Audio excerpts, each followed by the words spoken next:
On April 9, 2025, US President Donald Trump announced a drastic shift in US trade policy, a 90-day pause on higher tariffs for nations locking in a flat 10% rate until July. But for China, the stakes are stark. A 145% tariff on all imports to the US, intensifying the global trade tangle. This policy risks redefining the global economy, but will it deliver results or unintended fallout? I posed these questions to Professor Michael Dunford of the University of Sussex. Here is what he has to say. I think the United States is accustomed to acting as a global hegemon.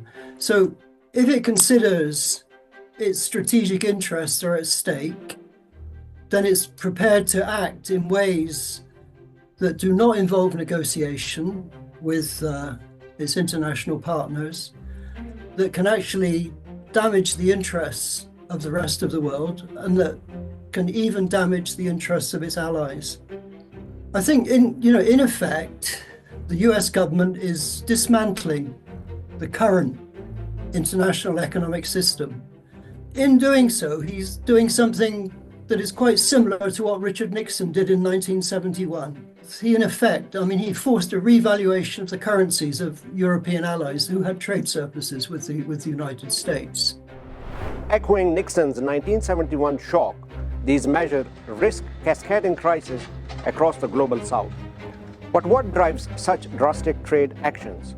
Beyond protectionism, the US is grappling with ballooning deficits and rising interest rates, pushing Washington toward stringent measures. Professor Dunford unpacks how this internal financial strain is dividing global alliances. I think that what has happened today is, that the United States trade deficits have become extremely large, unmanageably large.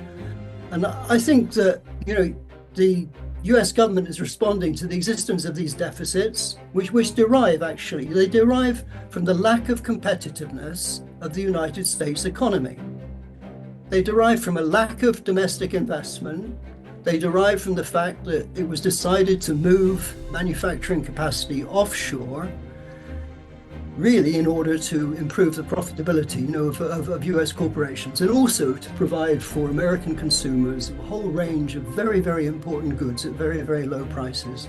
But at the same time, the United States has accumulated an enormous amount of debt.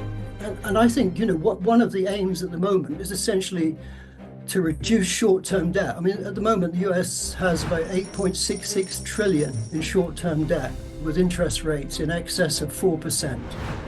And I think, that they're seeking really to refinance this debt, to convert much of it, if they can, into long-term debt. I think the inevitable consequences is going to be a division of the world. It's very difficult to see any other outcome. Professor Dunford argues that this isn't just an economic pivot, it's a rupture. As the US double downs, the fractures deepen in trade, finances, and alliances. I think for the rest of the world, the obvious choice is that to try to, if you like, again, diversify their trade partnerships. And I think that's happened to some extent, already, because I think South Korea, Japan and China are seeking, to improve and increase trade amongst themselves.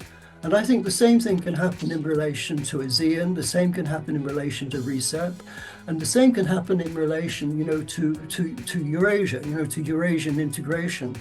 And this points, to the development of the trade settlement mechanisms that are actually being discussed at present by the BRICS.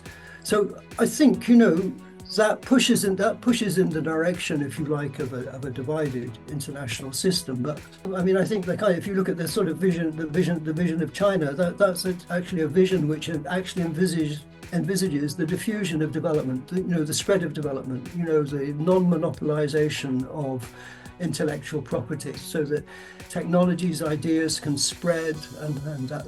So, although it's extraordinarily disruptive, in the medium to longer term, it could lead in the direction of a rather different, type of international system, which drives much more in the direction of more equal development than the one from the past, which, with the exceptions of a few countries like China that managed to come from behind, actually reproduce very substantial international inequality. The world is no longer aligning around a single pole.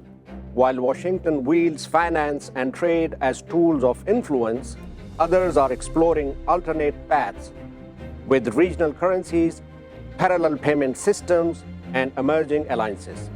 These aren't just signs of forced decoupling, but of a global rebalancing. In this shifting landscape, the key question isn't who leads, but who adapts and who doesn't.